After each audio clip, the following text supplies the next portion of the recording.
أعوذ بالله من الشيطان الرجيم. بسم الله الرحمن الرحيم. وإذ قال إبراهيم لأبيه آزر أتتخذ أصناما آلهة إني أراك وقومك في ضلال مبين وكذلك نري إبراهيم ملكوت السماوات والأرض وليكون من الموقنين فلما جن عليه الليل رأى كوكبا قال هذا ربي فلما أفل قال لا أحب الآفلين فلما رأى القمر بازغا قال هذا ربي فلما أفل قال لئن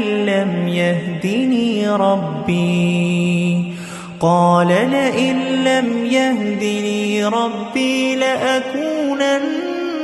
من القوم الضالين فلما رأى الشمس بازغة قال هذا ربي هذا أكبر فلما أفلت قال يا قوم إني بريء مما تشركون إني وجهت وجهي للذي فطر السماوات والأرض حنيفا وما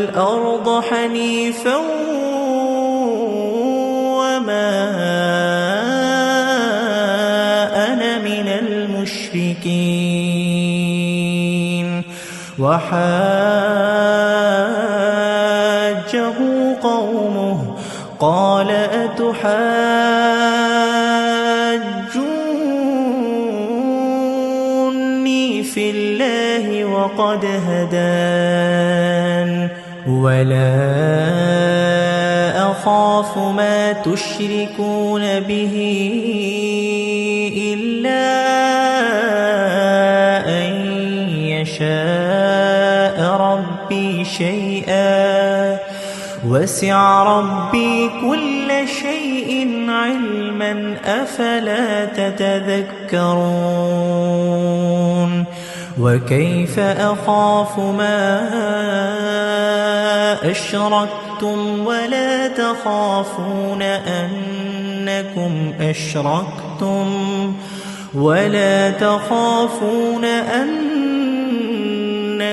أشركتم بالله ما لم ينزل به عليكم سلطانا فأي الفريقين أحق بالأمن إن كنتم تعلمون الذين آمنوا ولم يلبسوا إيمانهم بظلم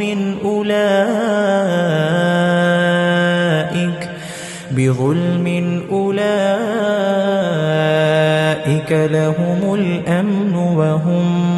مهتدون وتلك حجتنا آتيناها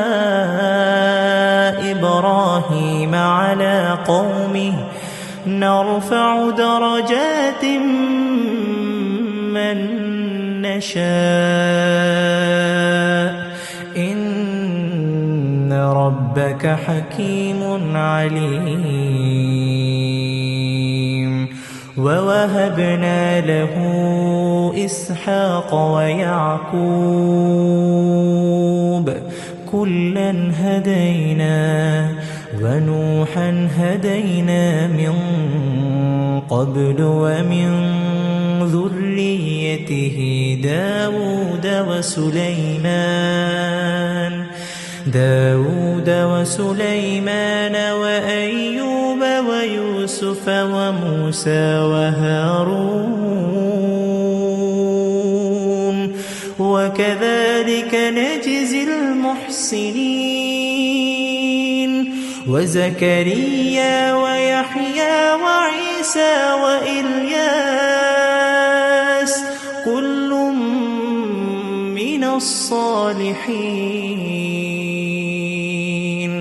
وإسماعيل واليسع ويونس ولوطا وكلا فضلنا على العالمين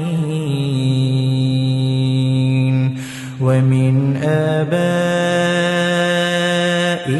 وذرياتهم وإخوانهم واجتبيناهم وهديناهم إلى صراط مستقيم ذلك هدى الله يهدي به من يشاء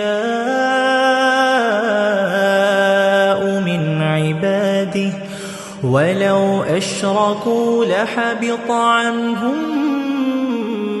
ما كانوا يعملون أولئك الذين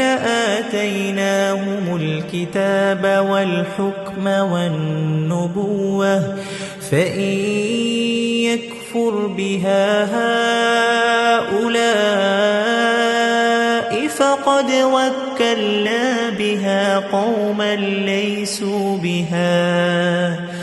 فقد وكلنا بها قوما ليسوا بها بكافرين